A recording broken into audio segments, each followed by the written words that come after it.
periféricos, los centrales, la fisiopatología del proceso inflamatorio y la percepción del dolor. Y hay que tomar en cuenta el razonamiento basado en la evidencia científica. Acá tenemos los contenidos de la sesión y entonces vamos al desarrollo del tema. Entonces, antes de tratar el dolor, debemos comprender qué es el dolor, ¿no? Y para la comprensión del dolor, nos manifiestan que es una experiencia individual, propia, sensitiva, emocional, una experiencia desagradable, que está asociada a una lesión real o una lesión potencial.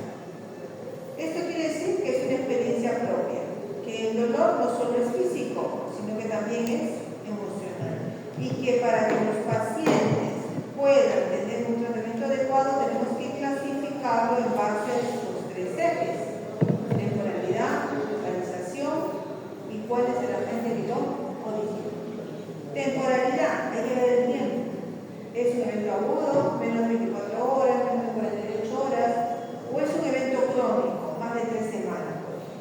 Entonces, el dolor agudo siempre es reciente, generalmente es un trauma. En cambio, el dolor crónico, por lo menos más de 3 meses, y se está relacionado con enfermedades crónicas, como la arteriosclerosis, por ejemplo, de la paciente. Ella siempre ha sufrido de dolor desde su diagnóstico y seguirá sufriendo de dolor, solo que hay que modularlo. Según la localización, puede ser somático, es decir, bien localizado, o puede ser visceral, ¿no? Difuso o mal localizado, ¿no? Que puede, incluso en visceral, es ese dolor que no se puede localizar, es ese dolor que se irradia, que se va a otras partes del cuerpo. Mientras que el nociceptivo, que es que lo origina, es más bien la activación de los receptores nociceptivos periféricos ante una lesión física efectiva, una lesión traumática, y se estimula toda la secuencia de las neuronas en la vía más común y generalmente responde antes. En cambio, el dolor neuropático es porque hay una alteración en el sistema nervioso. El sistema nervioso, que es encargado de transmitir el dolor, ahora percibe el dolor. Por eso es que en el dolor neuropático no hay una lesión evidente, pero sí hay una sintomatología muy difusa. Por ejemplo, en la neuropatía de pie diabético, no hay una lesión evidente, pero los pacientes dicen que les arde el pie, les quema el pie, les duele el pie. Uno busca la lesión tisular y no existe. ¿Por qué? Porque la alteración está en el nervio, que es quien transmite el dolor, ahora lo percibe también. Entonces hay una alteración del dolor. En el caso del dolor neuropático, lo mejor no es el aire, lo mejor no son los opioides. Lo mejor es tratamiento coadyuvante. Cuando hablamos de tratamiento coadyuvante, hablamos de gabapentina, pregabalina, hablamos de antidepresivos, amilotilina. Esos medicamentos son los que van mejor con dolor neuropático. Pero también, una vez que hemos clasificado el dolor, debemos tener en cuenta esta escalera analgésica. Y en la escalera analgésica podemos ver que empieza desde un nivel muy bajo hasta el nivel más alto.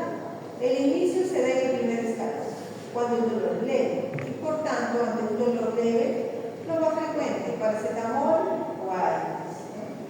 Si seguimos escalando la intensidad de dolor, ya pasamos al dolor leve moderado. Este es un dolor que se puede encontrar con opioides débiles, como el tramadol, la codeína. Incluso se puede agregar el primer escalón, AINES. En el tercer escalón, que es un dolor moderado, severo, se utilizan opioides fuertes, incluso como la morfina, la oxicodona. Y ante esto también se puede usar terapia adyuvante, gabalina, pregabalina, antidepresivos tricíclicos también.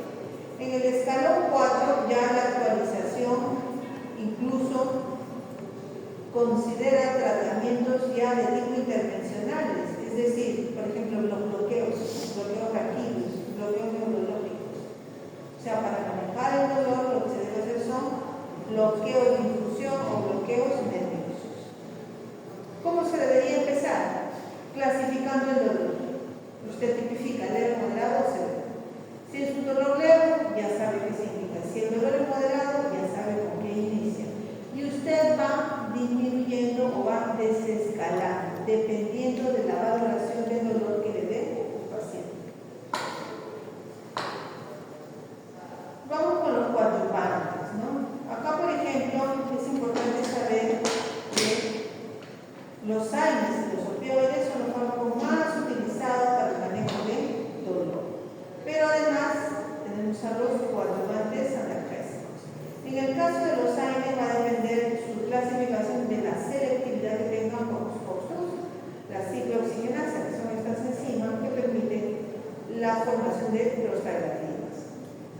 En el caso, por ejemplo, de los inhibidores no selectivos de COX-1, podemos tener a los más comunes, ¿no? Naproxeno, ibuprofeno, ketorolaco. Estos medicamentos inhiben ambas enzimas, por eso son no selectivos, tanto el COX-1 como el COX-2.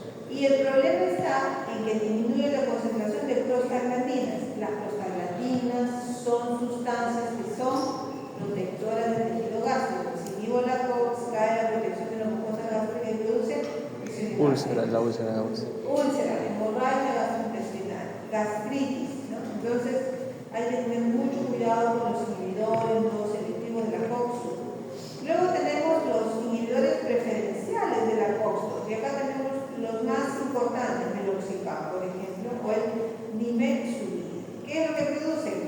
Producen menor daño gástrico, pero no lo eliminan. Y después ya tenemos a los inhibidores selectivos de la COX-2. Estos inhibidores selectivos de la COX-2 tenemos a todos los COX-2. Y acá tenemos el epoxid, ropecoxib, valdecoxib, ketorolacoxib. Entonces, estos medicamentos son menos gastrolesivos, pero por el contrario aumenta el riesgo cardiovascular. Entonces, no hay aire perfecto, porque siempre vamos a tener que hacer el balance entre los riesgos del daño gastrointestinal versus el daño cardiovascular. Luego tenemos a los opioides, ¿no? Que también son bien conocidos. Y acá los podemos clasificar en agonistas puros, por ejemplo. En los agonistas puros tenemos a la buprenorfina, que usualmente se usa como parche para adherir a la piel y a través de la piel puedan ser absorbidos el principio activo. Entonces, estos agonistas puros lo que hacen es, tienen un menor efecto masivo, es decir, lo que pueden tener es mayor seguridad los agonistas puros, ¿no? Entonces, cuando nosotros tenemos ya, por otro lado, agonistas parciales, estos tienen menor efecto máximo, como lo podemos ver acá, pero sí son más seguros que los puros. Al ser puros, estos pueden asociarse a una gran cantidad de receptores, tanto centrales como periféricos, mientras que los parciales no, tienen cierta selectividad. Por otro lado, tenemos a los agonistas y antagonistas.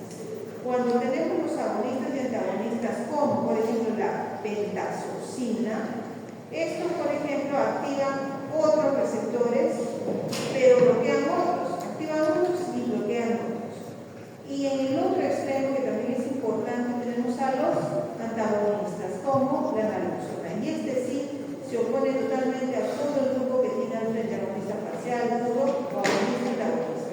Estos antagonistas, sobre todo la naloxona, son bien reconocidos se oponen a todos los efectos de los opioides, bloquean todos sus efectos, revierten todos sus efectos, por tanto, son usados como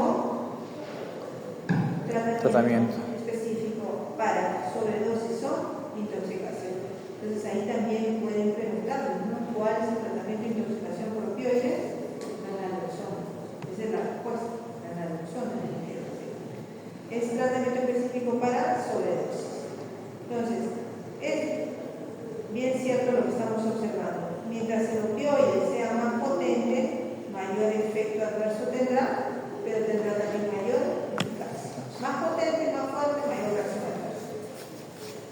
En el caso de los coadyuvantes, en realidad no son analgésicos clásicos, como dicen acá, pero sí tienen o ayudan a controlar o a modular el dolor. Se administran junto con los analgésicos convencionales.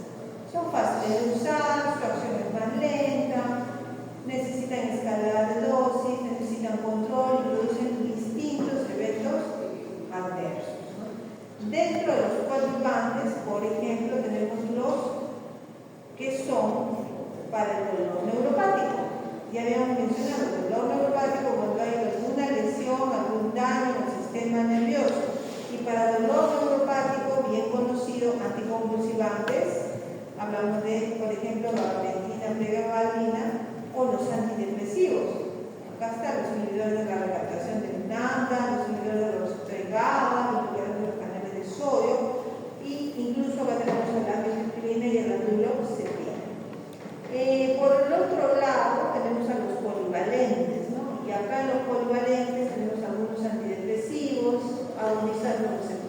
beta alfa, dos adrenérgicos, el cannabis también como coadyuvante, anestésicos locales, ¿no? Como parches, cremas, geles o compuestos tópicos. Incluso también para el estado de los polivalentes, es decir, para el control de estos medicamentos, podemos ver que no solo es necesario o exclusivo el uso de AINES opioides, sino que por el contrario tiene que usar coadyuvantes. Entonces, ante dolor leve, probablemente AINES, el dolor moderado, opioide débil, dolor severo, opioide fuerte, y en todos los casos usted puede usar coadyuvantes.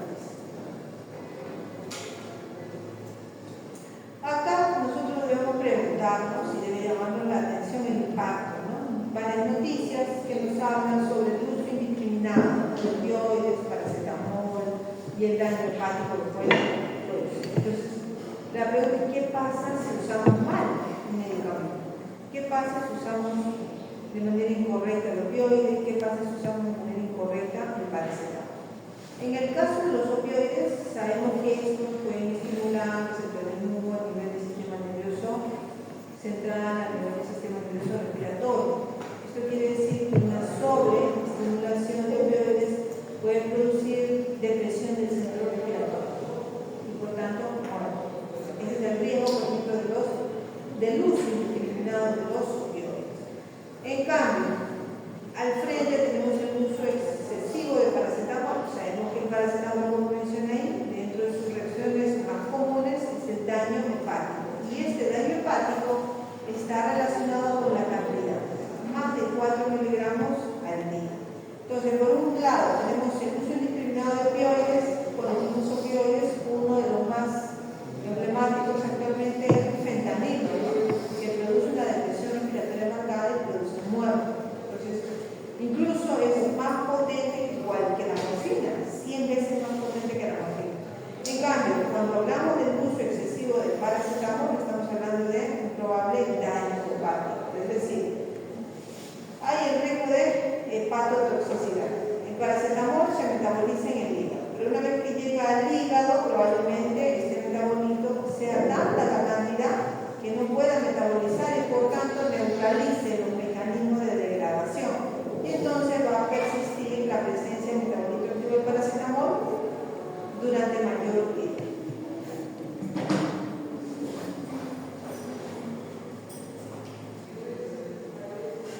Las bases fisiopatológicas, ¿no? O sea, lo que tiene que ver con el uso seguro de los analgésicos.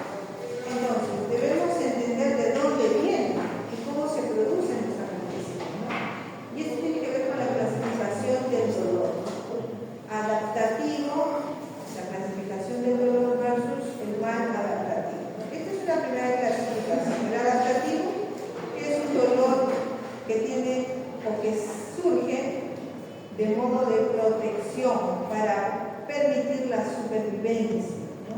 Probablemente en este tipo de dolor haya una lesión o una amenaza real, ¿no? Una lesión traumática, una lesión de piel, un corte, un hemorragia. Y la clasificación de este tipo de dolores entre nociceptivo e inflamatorio.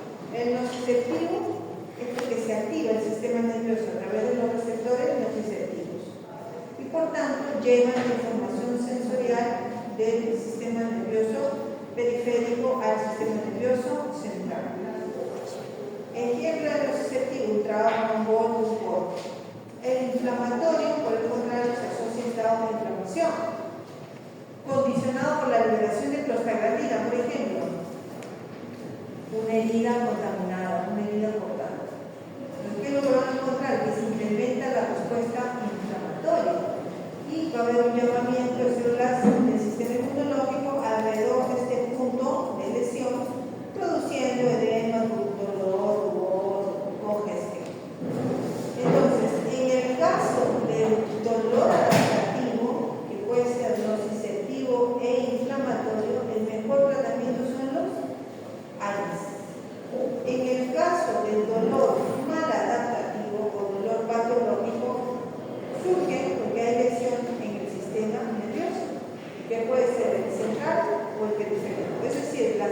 apoyosas que suelen producir estados de hiperalgesia, un dolor exagerado, un dolor que no se puede controlar. Entonces, ese, por ejemplo, es un dolor mal adaptativo. O de repente también compresión radicular, un accidente de tránsito, una sección medular y un accidente de tránsito también.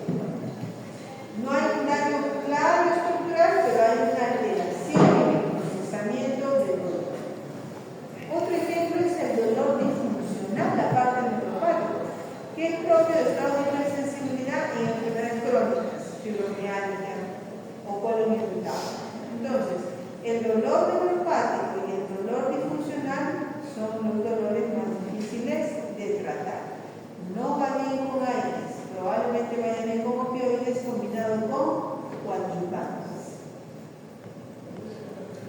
Luego acá tenemos otra segunda clasificación, ¿no? Y es en base al dolor y a la inflamación. Por un lado tenemos el nociceptivo, daño tisular real, que puede ser agudo y crónico, artritis, trauma, isquemia, infección, dolor en la columna lumbar, dolor en la columna baja. Mientras que el dolor mixto es la combinación del nociceptivo con el neuropático. El neuropático hay lesión del sistema nervioso periférico o central y por tanto te produce estado de hiperalgesia, ¿no? Neuralgia posherpética, neuralgia trigeminal, compresión radicular, dolor de origen central, polineuropatía sensorial como en VIH o en la diabetes. Entonces, en el mixto será la combinación de ambos mecanismos.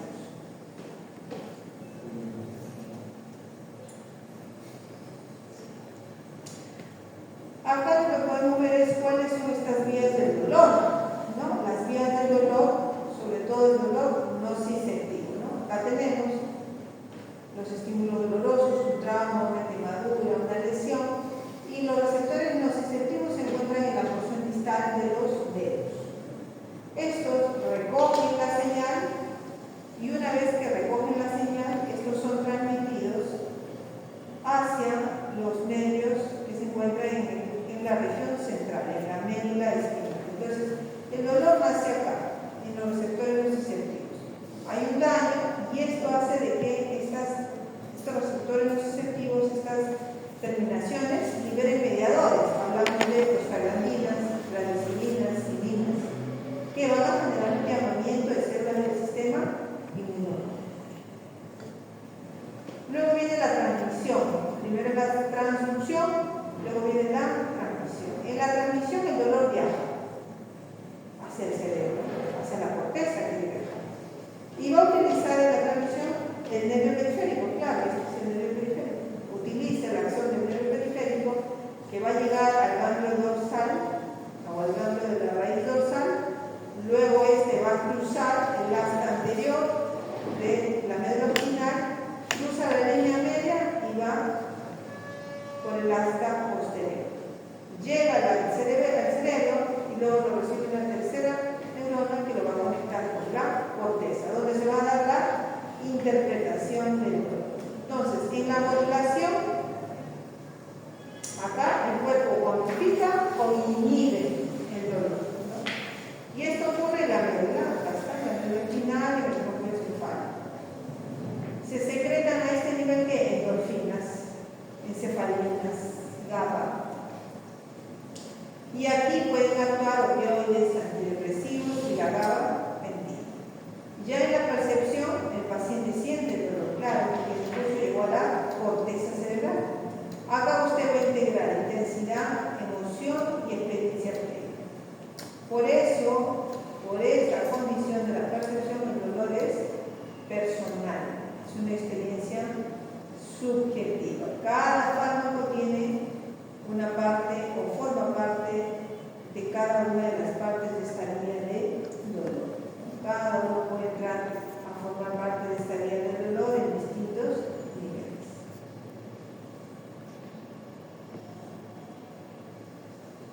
Acá vamos a ver ya con mayor detalle la síntesis, ¿no? La síntesis de las prostaglandinas. Toda esta síntesis de prostaglandinas se desarrolla a partir de un componente importante. Y este componente es el ácido araquidónico. Entonces, todo empieza con el ácido araquidónico. Este ácido araquidónico sufre efecto de las enzimas COX 1 o 2 y se empieza a sintetizar las prostaglandinas. Hay, por ejemplo, la prostaglandina G2, la H2, pero abajo tenemos las demás, la E, la F, incluso la formación de tromboxanos. Entonces, son estas prostaglandinas las que están encargadas de dolor, inflamación y fiebre. Entonces, ¿dónde actúan los AINES? Los AINES actúan en este nivel. Bloquean la COX-1 y o la COX-2. Y como resultado disminuye la concentración de prostaglandinas, disminuye el dolor y disminuye la inflamación. Entonces, son donde hay prostaglandinas, hay dolor. Sin prostaglandinas no hay dolor ni inflamación. Entonces, una vez que se inhibe con la COX-1 o la COX-2, hay que saber que la COX-1 es más relacionada con la protección gástrica. Si no hay COX-1, no hay protección gástrica, hemorragias. Pero además está relacionado con la función renal también. ¿Sí? Produciendo protección de tipo vasodilatadora de la parte renal. Si no hay, produce vasoconstricción y esto me lleva a la falla renal, injuria. Por el otro lado, la COX-2, ¿qué hace? La COX-2 se activa en la inflamación y está más relacionado con dolor y edema. Si se bloquea la COX-2, se puede controlar muy bien el dolor, pero el problema es el riesgo cardiovascular. El problema de los AINES es que no solo bloquean COX-2, sino que también bloquean COX-1. Por eso es que la clasificación habla de preferencial, selectivo y no selectivo. Entonces, una vez que tenemos acá la prostaglandina,